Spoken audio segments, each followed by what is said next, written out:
Something very exciting came in the mail today.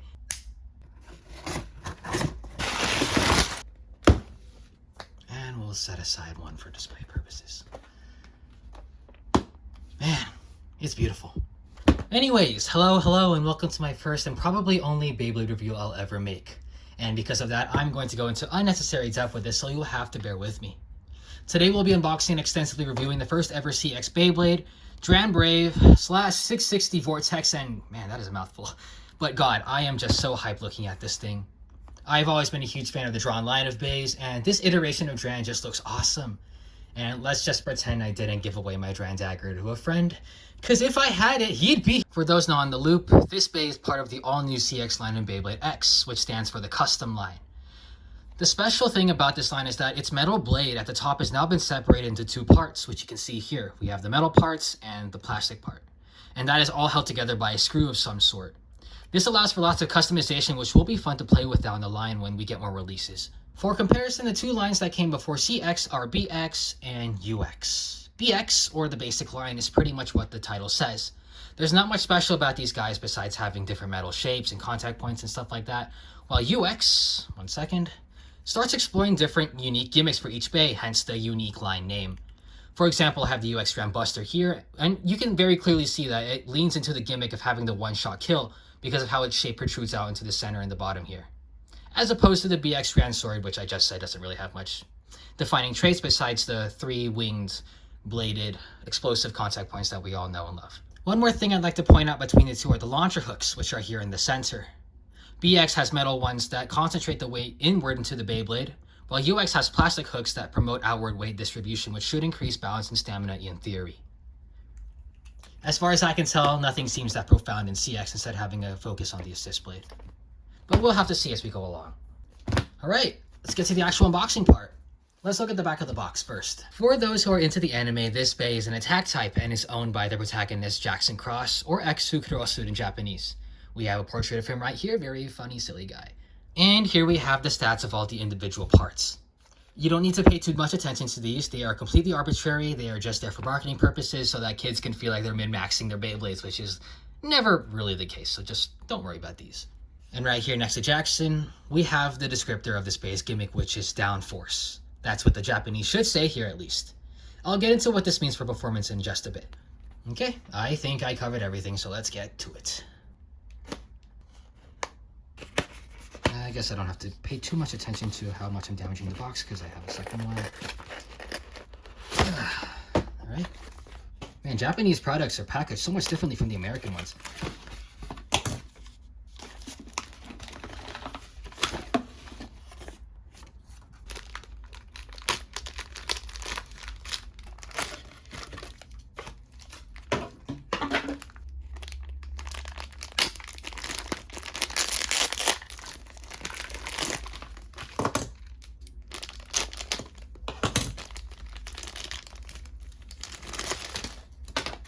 Before anything, I should mention that this pack is a starter, meaning that it comes with a winder launcher.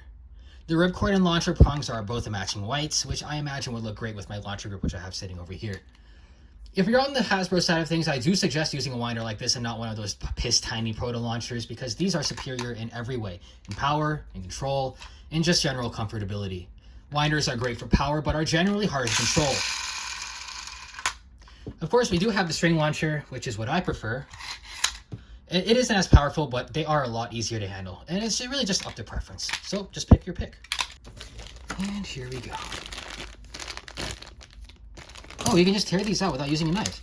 Oh, that's convenient. Nice stand correct.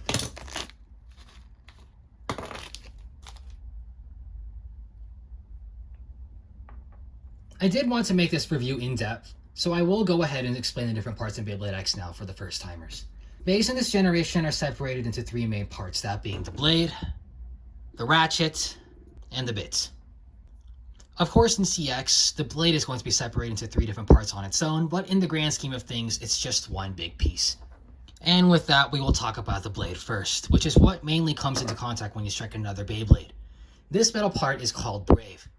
And it has the classic 3-wing design that protagonist Beyblades always seem to come with. The wings jut outwards, leading to better attack power and recoil, and they also slope upwards, as you can see here, allowing for what we call upper attacks. When a blade slopes upwards, it makes it easier for them to sort of uppercut opponents as such from below and sort of lift them up for devastating damage, which is what Dran Brave seems to be going for. The plastic assist blade that goes underneath the metal part is called S, or slash. It has a lot of micro blades, as you can see here. I think there's about maybe 9 or 12. I could be wrong. I'm not gonna count right now. But it lines up well with the Brave blade, as we can see here, if I can manage to get this correct. Yeah, here. It lines up well with the metal parts and sort of conceals itself underneath the metal. Just like with the metal layer, this assist blade is great for attack because of its jagged, aggressive shape. I do need to talk about the gimmick that these two blades have when they're put together, which is the downforce that I mentioned a bit ago. Because of how they are shaped and because of these holes that are in the metal part, air can travel through this Beyblade in such a way that makes it grounded as it spins, which promotes even firmer attacks. You can think of it like this. You can't throw a punch at full power if both your feet aren't planted, and the same logic applies for this Beyblade. I can't tell you how well this actually works in execution, but that's what's being advertised on the box. The lock chip is very much inspired by the Metal Fight era, which had a face bolt for their Beyblades that screwed the entire top together. All the lock chips are basically the same, so I don't really need to talk about them. For this one, though, we do have a nice motif of the dragon from the Dran line. In fact, basically the whole blade is inspired by its older brother Dran's sword, which is a trend. Oh, man. Okay, wait, hold on. I need to get a different one. Okay, got a fresh one out of the box just so it doesn't look so dumb for the camera. As I was saying, Dran Brave is very much inspired by Dran's sword, which is a trend we've been seeing in all of the CX bays, in that they are all pretty much just a modified version of their original form. The 3-wing shape is unmistakably similar, and the lock chip art is also basically the same, with Dran Brave's motif having 2 flames instead of 1 from the Dran sword one. It's just nice to see them pay tribute to the first Beyblade X that ever existed. To assemble CX bays, we do need a bit. Just lay the parts on top of each other, like so. Let me get the lock chip. It is kind of easier to just use your fingers and just screw it in like that, but you could also use a bit and use it sort of like a screwdriver, like that. Cool stuff. Moving on, we have the ratchet, which is the middle part of the Beyblade that holds the whole thing together. It also determines height, as well as how hard or easy it is to burst your Beyblade, since this thing is the prime target that you want to be aiming for if you want to burst your opponents. This one is 660, meaning it has 6 protrusions, and because it sits at a 60 height. Heights in Beyblade range from 55 to 85, so this one being 60 makes it among some of the shortest, which is important for reasons I'll bring up later. The 6-sided ratchet features plastic protrusions that alternate between this thinner piece right here and this more armored piece, this thicker piece, which I can compare to the ones on the 360 ratchets and the 560 ratchets. I had a few lying around, let's just show them off. As you can see here, the 3 ratchets has thinner protrusions like the thinner ones on the 6 one here, while the 561 has more thicker ones like the ones here, and they sort of alternate on the 6. I don't really know how much this is going to affect performance, but I can imagine it'll help with balance and stamina with centrifugal force. And lastly, we have the Vortex bit. The bit is the lowest part of the... Can you focus? Oh my god. And lastly, we have the Vortex bit, which is the part of the Beyblade that makes contact with the stadium and dictates its movement patterns. Different kinds of bits makes different kinds of Beyblades. Some are more aggressive, some might have more stamina and are more generally balanced, some are more defensive, and some have the properties of everything I just mentioned combined into one. And the bit that comes with Dran Brave is an attack type because it has a flat surface, which allows it to move at high speeds because of the high surface area. Vortex is unique in that it's shaped like a star, if the camera would focus here. And it bites into the stadium, which grounds the Beyblade even more than it already is. And for the vets, I'm sure you've already noticed, but this bit is basically a reverse version of the Cyclone bit, which came out with the left spinning Cobalt Dragoon. Vortex is slightly bigger, just a little bit, bigger than Cyclone, so in theory it should have less movement but also less stamina, but I don't think the difference is going to be that noticeable. I'd also like to point out that attack bits like Vortex and the balance tips like Taper that I have here have a plastic part on their shaft. It's a little bit thicker than what might be on stamina focus bits like this, and this is to increase burst resistance. If I were to place Vortex onto this Beyblade, oh, that's not a ratchet, 1 second. Okay, we're back, I got a wizard arrow. If I were to put Vortex onto this Beyblade, you can see that the ratchet takes a lot more, what the hell? Oh, I didn't put it all the way in. If I were to put Vortex into this Beyblade, you can see that the ratchet does not come undone very easily. I'm trying my hardest here and I don't want to break it, but you get the idea. However, if I were to get a defensive bit like Needle or a stamina bit like Ball, these don't have that same thickness in their shaft, and that is because of game balance, so that these things would be easier to burst. You can see here, if I were to put it in, it's a lot easier for the ratchet to come undone. So keep that in mind. When fully assembled, we have Dran Brave S6-60V Vortex, and God, it looks so much better in real life than I would have ever imagined. My favorite color is blue. I mean, you can see all the blue in the desk here. And it's like everyone else's favorite color, honestly. So I have biases, but I am absolutely digging all the different blues that we have going on in this Beyblade. And we also have these halftone design sticker-like things that are on the plastic, which is not something we've seen yet in Beyblade X. So I'm loving those as well. Before I close things off with test battles, I do need to talk about problems that the community has been coming across with this new CX line. As far as I'm aware, none of them have been doing as well as people have been hoping because of the high expectations, and I can honestly see why that's the case. The first problem we have is height. Because of the assist blade being introduced, Beyblades are getting taller on average. The problem with being tall is that it's easy to strike you from below, as I demonstrated earlier, which is never a thing you want to be happening in Beyblade X because that's how you usually get bursted. The 60 height on Dran Brave can lend itself to helping, but it also doesn't change the fact that Dran Brave is just taller on average. And this leads to another problem, that being how all the metal is concentrated at the very top of the Beyblade and nothing at the bottom. Obviously, that's how all of the Beyblades have been made, but because it's taller, the problem just gets a little bit more exacerbated, I guess. Because of how all the weight is at the top, it's easier to destabilize and tip over CX Beyblades, since the center of gravity is closer to the top than we want. And that usually leads to scraping, which means death. So take care when you battle. And lastly, of course, we need to address the plastic that's on the assist blade. Because of how this is going to make contact with metal, I imagine it's going to be, damaged very quickly. There have been lots of reports of assist blades being broken, which is, obviously to be expected. It's made of plastic after all.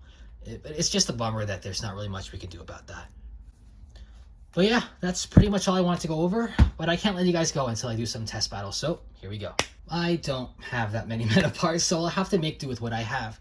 But I've made 4 combos for Dran Brave stock combo to go up against. Here we have Phoenix Wing 560 Point, a very good all-arounder Beyblade that sees a lot of use in competitive play. So that'll be a solid opponent for him. We have Dran Buster 160 Flats that is launched with the gamble that it'll one-shot the opponents. Observe. Bust. Or maybe Dran Buster 160 Flat. Oh my god. Yep. Anyways, we have Wizard Rod 960 Ball, the king of stamina that everyone hates because it never stops spinning. And Unicorn Sting 960 Hexa, which is a fun defensive combo that I thought I'd throw in because it's not really something I see a lot, so I thought it'll be interesting. And lastly, I'll have Dran Brave fight us all this for the Dran Sword, just for thematic purposes. Wouldn't be a complete video without something like this. And yeah, that'll be everything, so let's get to it. Okay, before anything else, let's do a test launch first.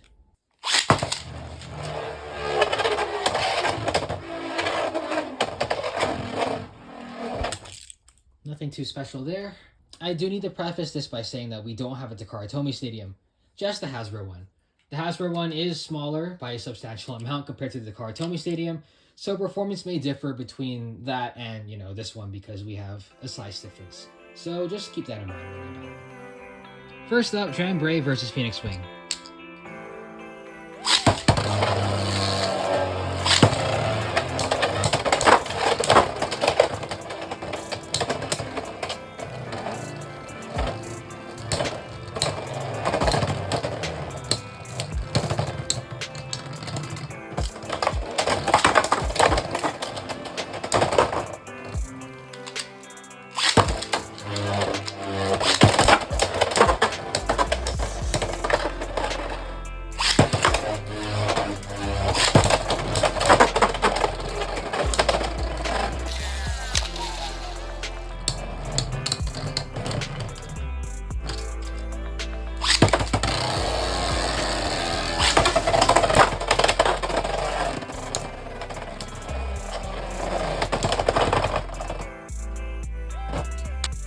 Next up, Dran Brave versus Dran Buster.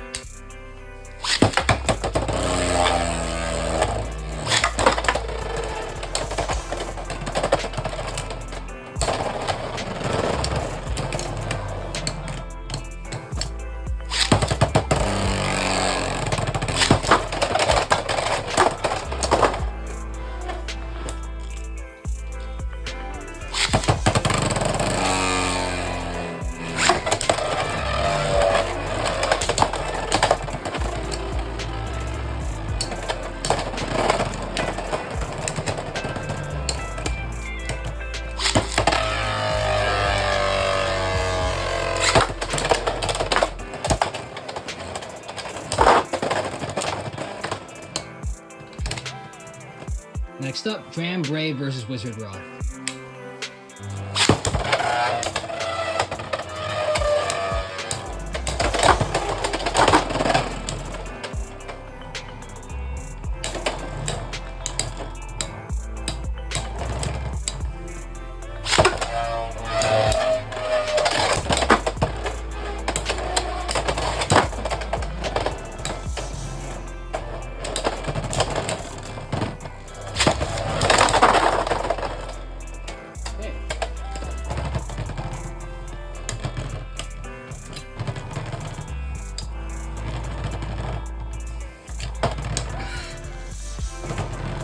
This guy get at least one win.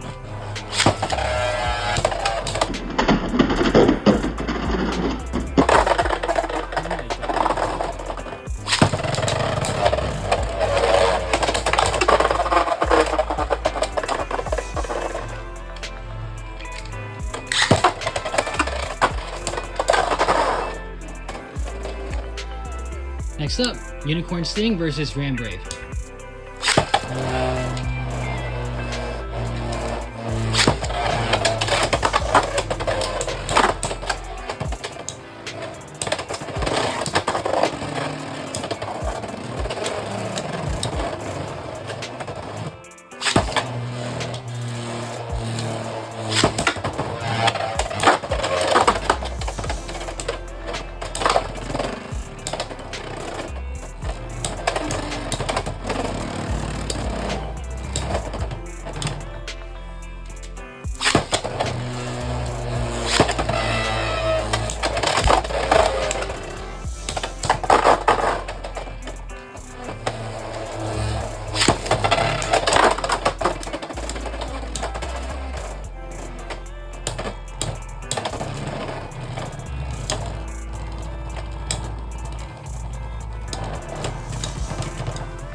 So before we go into the final battle, I did want to do a damage check. We do have a lot of battle scars here on the metal parts, which is fortunate. I was kind of scared of the plastic being a lot more damage, but all we have are a few stress marks. Obviously there's a bad one right here, maybe one right here as well, but not as bad as I thought it'd be. Most of this damage seems to be in the metal parts. I am also noticing a lot of scary damage on the Ratchet, which is actually kind of unfortunate to see. Now there's more damage on the Ratchet than the assist blade, where the contact points are supposed to be. Yeah, loss of deformities, loss of scars, stress marks. The Ratchets are gonna get worn out over time, so it's just to be expected, but yeah, just kind of strange. It's the Ratchet's being hit more than the assist blade. What I am concerned about is that Dran Brave is losing a scary amount of these battles. Now, I did say that CX did have a lot of problems, and I am seeing them in action right now, but it's just a lot. It's just disappointing to see in real time. I did have high expectations for him myself coming in. The Dran line has always been solid, so it was fair for me to have at least some sort of hope, but alas, he is not doing as well as I thought he'd be.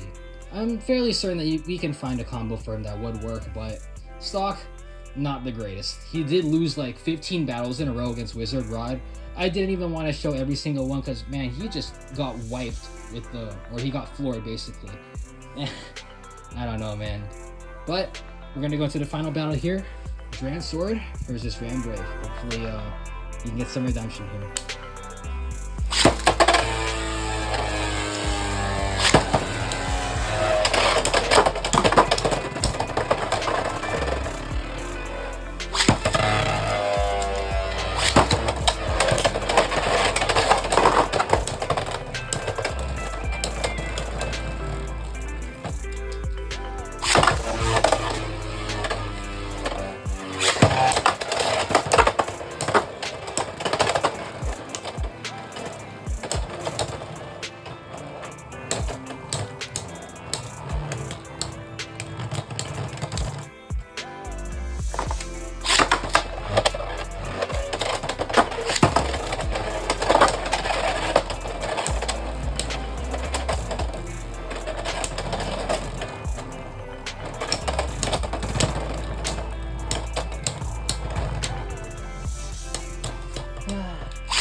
Alright, some closing thoughts here. He did do a little better against Dran's sword. At least the battle was more entertaining. I don't know what the score was. I do also kind of need to blame my launch technique. I don't really have much room to work with here. I have 2 tripods set up on both sides of the arena, so I don't know. He did okay. The battles were at least fun to watch, except the ones against Wizard Rod. Man, Dran's sword just does not have any stamina at all, and the problem with, he is tall, so he's not really getting any of the upper attack stuff that I was talking about, which is such a bummer. He's also losing a lot of those life after death battles that happen at the very end where they're just sort of in a spin showdown, and it just looks like he's supposed to win and it just doesn't. Like, it's so sad to watch. I'm sure lots of things will evolve over time with the CX line and stuff, but at least seeing it in action now, I can understand what people's gripes are. Lots of criticism, and all of it is justified. But yeah. Anyways, that'll be all from me. Take it easy, guys, and stay frosty.